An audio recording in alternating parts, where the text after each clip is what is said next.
Alrighty, so we're going to look at a gait video. This is Xenia.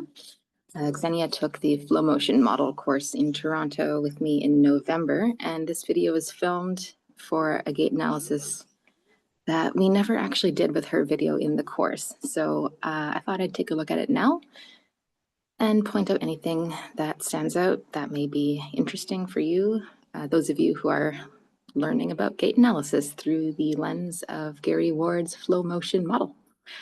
So what we'll do, we'll just watch her walking full speed a few times, see what stands out, and then break it down phase by phase. So here we go, full speed.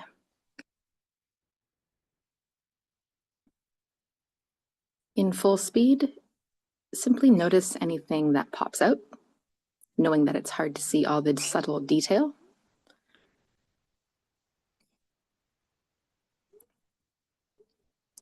So we'll watch that again. And something that I think stands out for me in her full speed walk is if we watch this area of her back. Can you see that kind of TL junction, lower thoracic, upper lumbar region is where there seems to be a lot of movement. A lot of side to side or potentially rotational motion. If we look down at her feet, you can see that's a nice spot to have stopped it on. Check out that lovely angle of her Achilles tendon there, that bowing. So quite a bit of everted, pronated foot happening there. Both feet seem to be a little like that, but especially that left one. So we've got some rib cage, excessive amount of movement potentially, and a left foot that everts a lot. Now I wish that her hair wasn't down for this so we could see her skull and neck a bit more clearly, but we'll take what we get.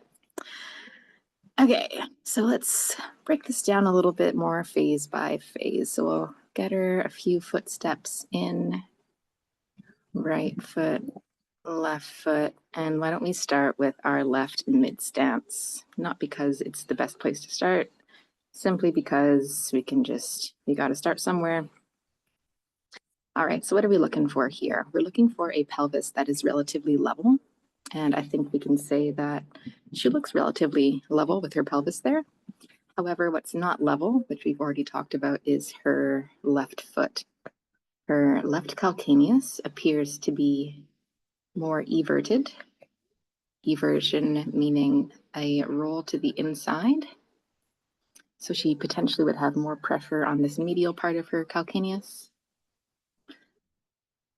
But what's really interesting is if you look at the angle of her talus and tibia, they seem to be going off in this leftward direction. So if she has a calcaneus that's rolling inwards into eversion, and then on top of it, just remove some of these lines, on top of it she has an angle of her talus that's going this way. You can see how there would actually be quite a large gapping in this space here between her calcaneus and her talus. And on the lateral border here, quite a bit of closure. So I wonder if anything's ever happened to this ankle before that it's in that sort of position. We'll have to watch and see if that ever changes, if she's able to supinate that foot. What stands out above is, well, her spine. There seems to be a bit of a hint of a lateral flexion to the left. So mid-stance, or as we say in flow motion model speak, transition phase, everything should look pretty neutral. We don't have a neutral foot, but we do have a neutral looking pelvis, at least in the frontal plane. And this foot should be supinating and returning to neutral. Whenever there is a foot supinating, we should see a knock-on effect up the chain. And that knock-on effect should include a pelvis that is level, and with that pelvis that is level, a spine that is returning to a centered position as well. In this case, we'd want to see the spine is laterally flexing away from this hopefully supinating foot. But we still have a spine that's stuck in a left lateral flexion. And that left lateral flexion is more like what we'd want to see with a pronating foot. So we have an element of a pronating spine and a pronating foot with a level pelvis. What's also not 100% clear, but I will suspect that her skull is higher on the right, giving us a left lateral flexion of her, oh, did I do that wrong? Yeah, left lateral flexion of her neck, a left lateral flexion of the spine, and a level pelvis. So what's missing up here is opposition between her rib cage and her skull. If both are going the same direction, sorry, this is getting messy now, Claire. Both her rib cage and her skull, I'll exaggerate, are going the same direction. So we're missing in her neck any sense of opposition where her head would be staying level with the horizon and the spine either being able to laterally flex to the left or laterally flex to the right underneath it. So we'll have to see if she gets opposition in any other phases or if she's stuck in this everything left laterally flexed position.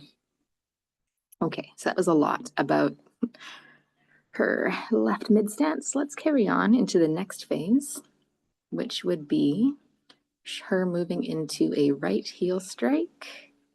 And let's put her there. So right heel strike. What I'd like to see with her journey into that right heel strike is that her pelvis shifts to the right. So let's watch it. And there's not a whole lot of shift, but if you watch through this section of her back, check out the amount of rotation and or lateral flexion. I'm not 100% sure which plane of motion that's in, but I kind of think that is a bit of a rotation taking place. And you can see there's a whole lot more rotation. You can even see in her pelvis how her pelvis rotates to the left and her spine rotates to the right. I'll clear that so you can see it, but watch her pelvis rotate left and her spine rotate right. And that's a lot of transverse plane taking place, but not a lot of pelvis shifting to the right. So we're wondering if she can actually adduct, whoopsie.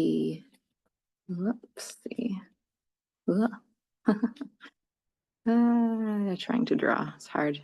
Can she adduct her right hip? We zoom in on that quality of heel strike.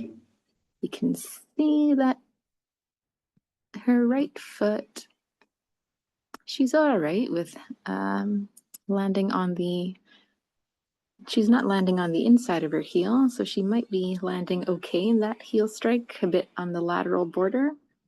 But you can still see there is a bit of a bowing in her Achilles, which indicates probably this is a bit more of a pronated foot than we'd like it to be. We'll have to compare to her other side. Speaking of her other side, when we were wondering earlier, will this foot supinate? That is not a supination of the foot. With a leg behind phase, such as this one, we would want to see her rear foot supinating, or rear foot as in her back leg foot supinating. And that still looks quite pronated to me, so a little bit of a breakdown there. All right, what's her head doing? Still looks to be in a hike on the right. So that position of her neck has not changed. Still in a left lateral flexion. Okie dokie. So if we just move this along into the next phase, which if we look at her front foot, this will be when her foot will pronate. So let's take her into that right foot forward loading phase.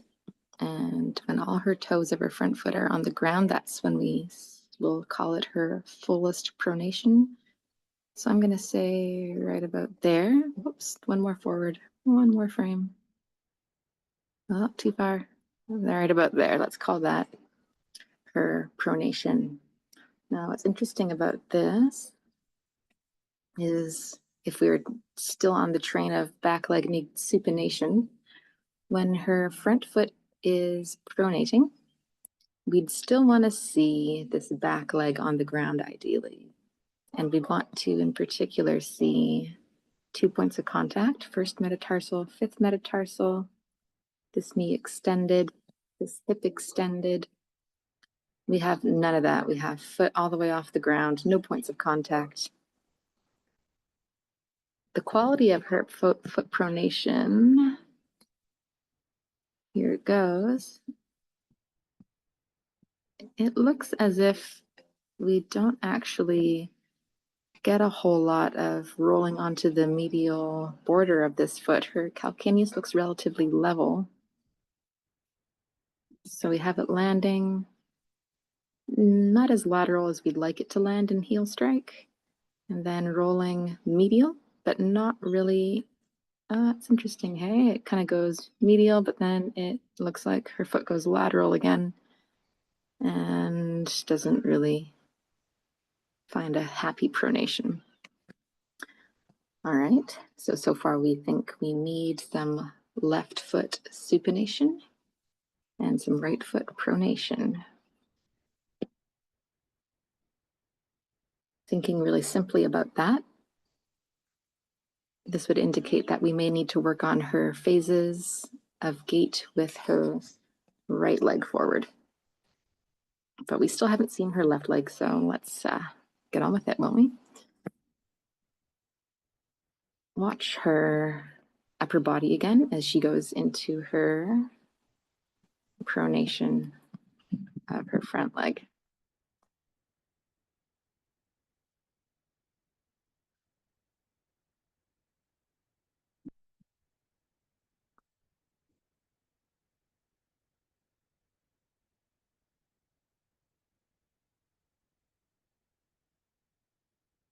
What are we seeing here?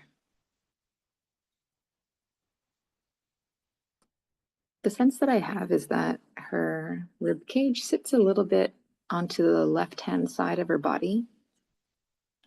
What we'd like to see when she is getting all of her weight onto her right foot in this loading phase or suspension phase is that there is a hike of the pelvis on the right. I'll draw that better. Hike of the pelvis on the right, and then her whole body weight is on top of that right leg with a lateral flexion of the spine to the right and a head that is level. With Xenia, it almost looks like she's got a bit of pelvis hike, but her rib cage, to exaggerate, sits way over here. Not quite stacked up, so not effectively getting her mass onto her right leg as fully as she could. And it still looks like a subtle hike on the right side of her skull. So 3 phases so far where she has a right hike in her skull. So what is going on with her neck? Has she had any history there that's keeping her head stuck like that, such as a head accident, hit in the head, fell on her head, something happened to her neck, falls on the coccyx can have that kind of effect all the way up through the spine to the neck and skull. Let's move on and see how well her right foot supinates. We know it can't pronate super well, so if we go into her mid stance, interesting, this foot looks to have not changed shape. So it wasn't very pronated in her loading phase, suspension phase, and here it looks almost exactly the same. So not much has changed. What's interesting is that veering off of her body to the left is still present. So Has anything happened to this leg, ankle, knee, hip, lower back? Anything that would make it challenging to commit her mass to that leg? In theory, in a mid stance, she is fully weight bearing on that leg. Everything is neutral and happy and centered, but she does not seem to get there. So she's veering off that leg, and let's just see what happens when she enters her left heel strike. Does she shift her pelvis to the left? And it looks like she has a bit more of a left shift than a right shift. Is that just because her body is veering that way with her whole spine? Or is it actually her pelvis shifting? She certainly looks like she is more confident moving onto that leg. But again, another phase where she has this right hike of the skull. We still have this lateral flexion to the left in the spine. The quality of this heel strike, let's see what happens to it.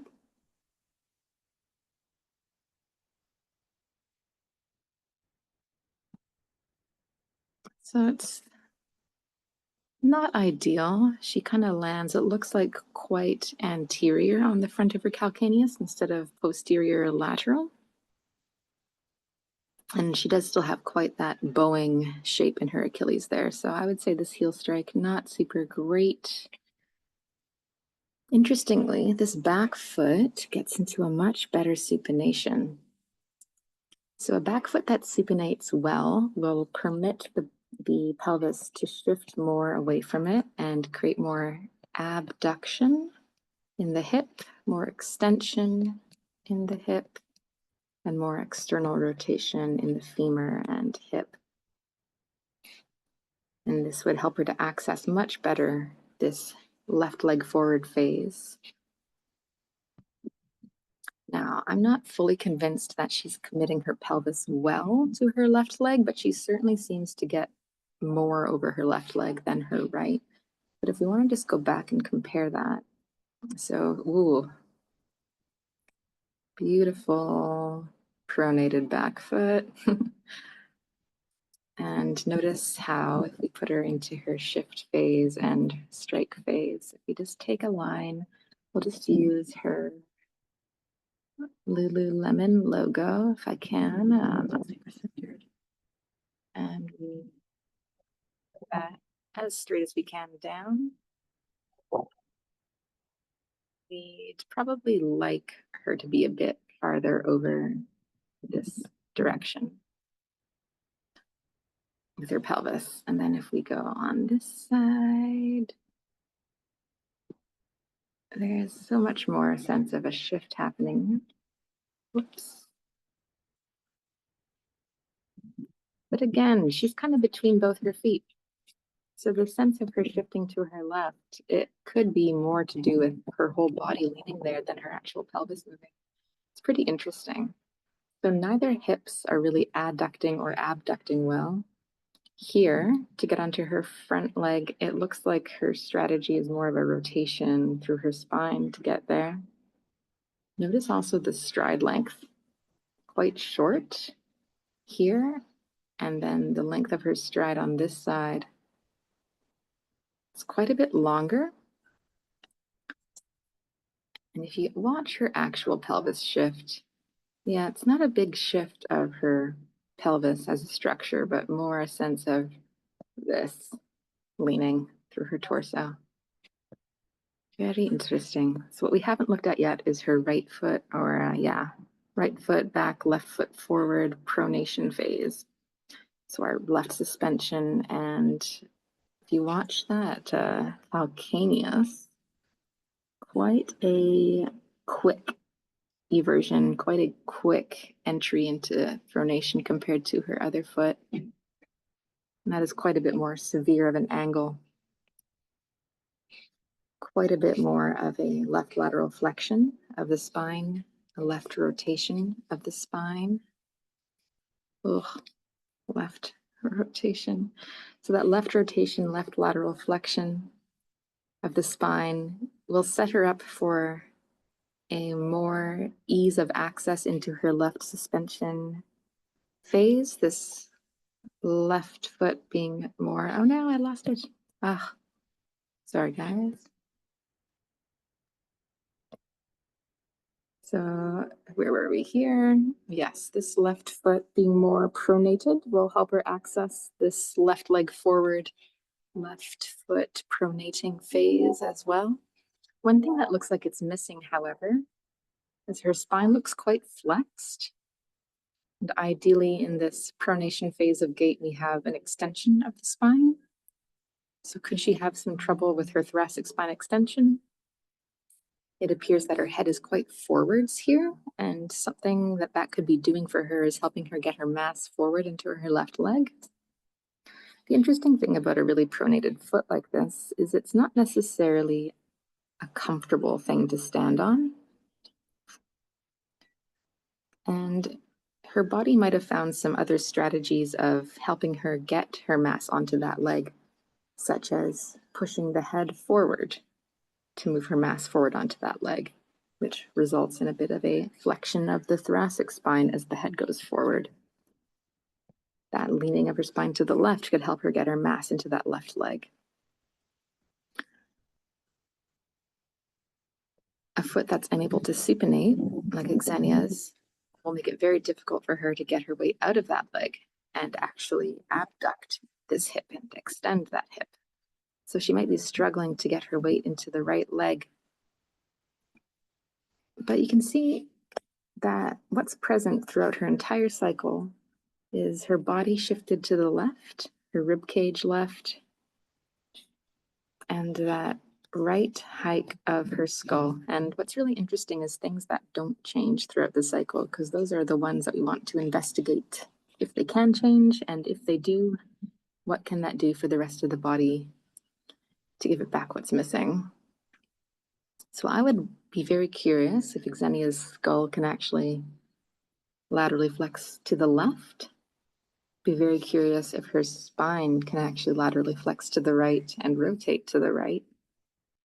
And can she get opposition into her skull and spine so that she can access both of those shapes, this and this, equally? Because right now, her only option seems to be that, with everything going left, which does not happen in any phase of gait. All phases should have this opposition in the skull and ribcage. I would also be very curious about how well her left foot can supinate. And then can we help her access this phase here? If I go back to a more clear shot where her feet aren't overlapping, this phase here, her right leg forward, which should be a pronating front leg. What we need to give back here is the pronation of the front foot and the supination of the back foot, and in fact, the supination of the entire back leg, hip extension, knee extension, foot supination, and all the good things that come with that. And then stack her up so that her spine is actually laterally flexing to the right, putting her mass onto her right leg with both her pelvis and her spine and rib cage on top of that. And if she were to just leave her head where it was with that right hike, then that would be just fine. All right, so if Xenia is watching this, I wonder if any of that resonates with you, and if you're aware of any of these things, and also curious about anything you have complaint-wise or injury-wise. Did anything happen to that really everted foot? Did anything happen here with your neck? Yeah, hope that was useful for you to point out a few things mechanically, and if you enjoy that, yeah, let me know. Stay tuned until next time. Have a great day, guys.